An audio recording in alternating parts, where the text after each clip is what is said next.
Hey there, it's Shauna. I hope you're doing great. Welcome to your weekly astrology forecast for November 6th. So this week is all about inspiration and innovation because this week you'll have opportunities to do just that, to be inspired and to innovate your life in new and different ways. So I'm excited to share the astrology of this week with you, and then I have 3 tips for you to have an amazing week. So the first thing that we have happening this week is we have the Sun sextile Pluto.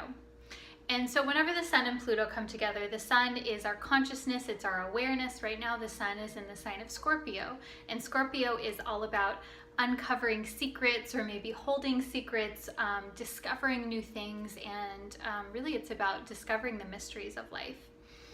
Scorpio is also about bonding and intimate relationships, whether that is romantic or otherwise. It's when we come together with another person and we share our resources with them. So the Sun and Pluto together, this is really about something needing to be transmuted.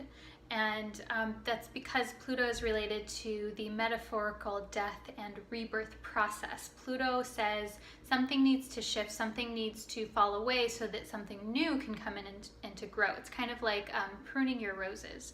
So I want you to think about that this week. What is it that maybe needs to be pruned so that it can regenerate? What needs to be shifted? And depending on where this lands for you, it may be very subtle, it may be a thought pattern or process, or it may be something more big picture, something more direct. So just notice what comes up for you. But again, I want you to be, Pluto always asks us to be very honest with ourselves as far as what works and what doesn't work, and especially at an emotional level, how it is that you feel. It's more important that you're honest with yourself about your feelings and that you accept your feelings versus actually acting on it. So that means if you feel resentment about something, it's more important that you make peace with that, that you're like, I'm feeling resentful and it's okay for me to feel resentful, and you process that instead of trying to make it not feel that way, to not do that. So anyway, so that is Sun and Pluto. It's all around regeneration. We also have the last quarter phase of the moon in the sign of Leo. And so this is the last quarter phase of the moon, is where we are making peace with things. We're kind of like grappling with the issues that have been happening maybe in the past month, maybe longer, but it's kind of, the last quarter phase is known as a crisis of consciousness. And so I'm not saying that you're going to have a crisis of consciousness, but you may be thinking about things. You may be evaluating what it is that you're doing with something, and if you want to continue or if you want to elaborate on something more. It's this period of the lunar phase, it's less about going forward and taking action. It's more about pulling back and taking a grander focus on things, and like, okay, what worked, what didn't work, what do I want to do here? It's more strategic. And so for that reason, it is more internal. The moon is waning, so it is us pulling in a little bit more. And this is in the sign of Leo, and so Leo is all about giving and receiving appreciation. That's like the core essence of Leo. And so Leo, of course, is creative, expressive. Leo is about love, Leo is about adoration, and it's about connecting with the heart. But at a deeper level, this week, there is this underlying tone of pulling back and looking at progress and how it is that we want to move forward, and doing that from a place of appreciating ourselves and appreciating the other people in our lives as well.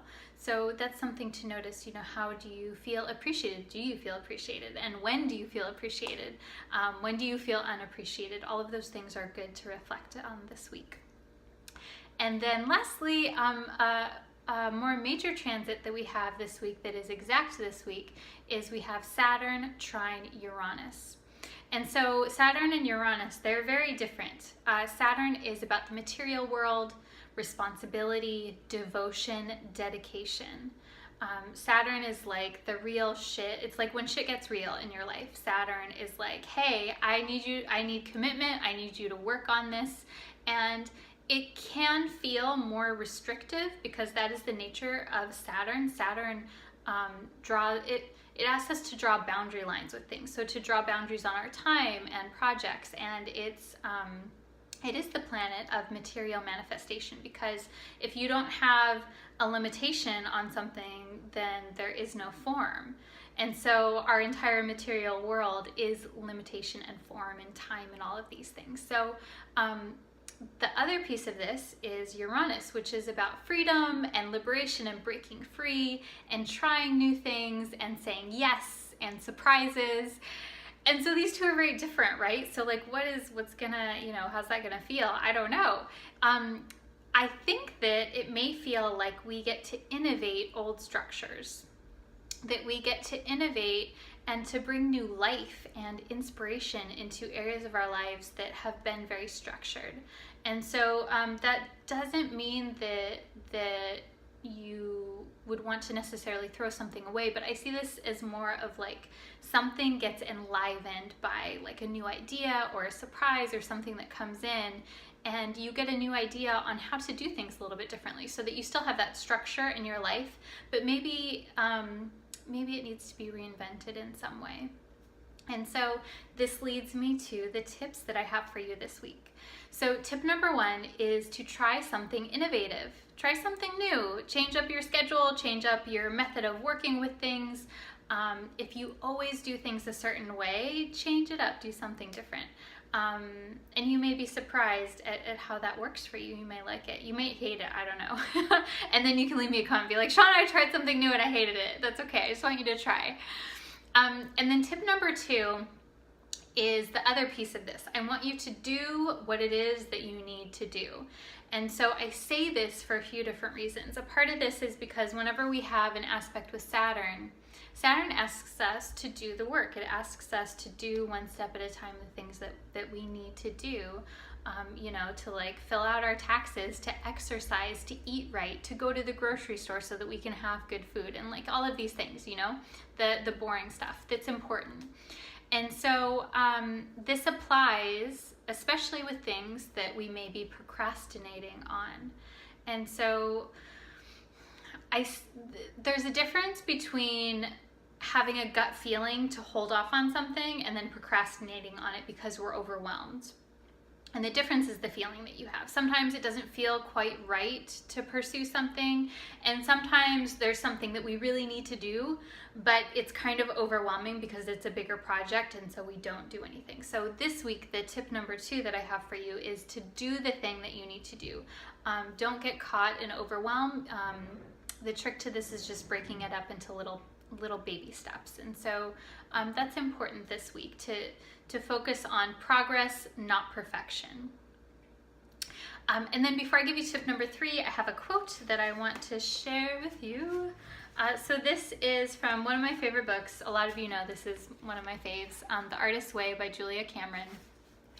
And I'm quoting from this book because in the podcast, the Feminine Principle podcast, we are actually using quotes from this book for the week. So in this section, she's talking about tuning into inspiration. And so this is important because she's speaking about inspiration as not something that we force. It's something that we kind of like tune into. And so it's kind of like falling asleep. You can't make yourself fall asleep, but you can do some things to like tune into that sleep state.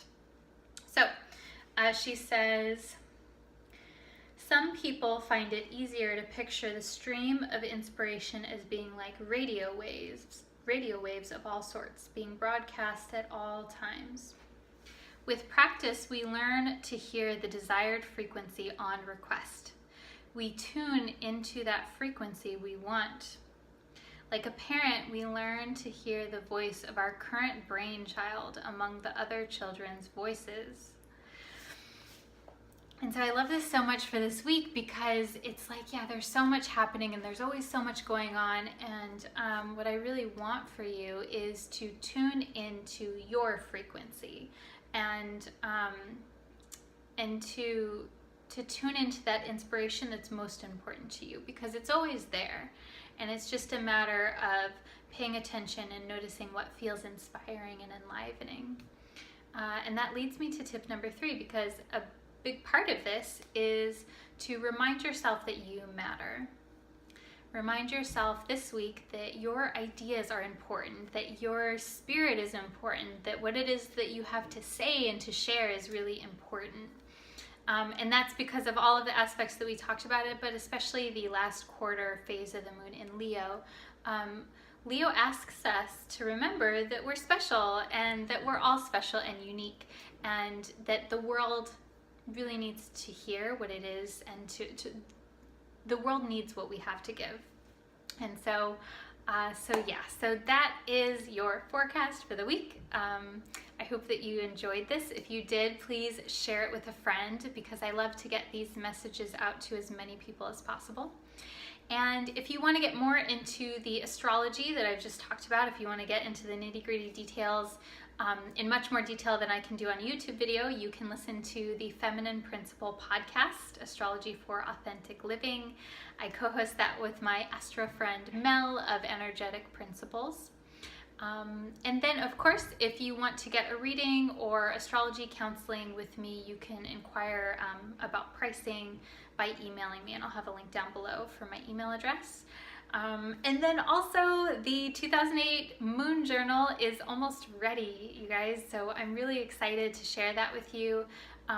That will be ready for printing and shipping mid-November. So I'll have a link down below. Also, you can pre-order that on Etsy. And of course, if you have questions about it, you can email me as well. So this will be the 3rd year in a row that I've written the Moon Journal, and each year seems to be a little bit different, and I'm really excited about it. So I love sharing those kinds of things with you all, and it's great to hear feedback from everyone that's enjoyed it. So wishing you a great week, and I'll talk to you soon. Namaste.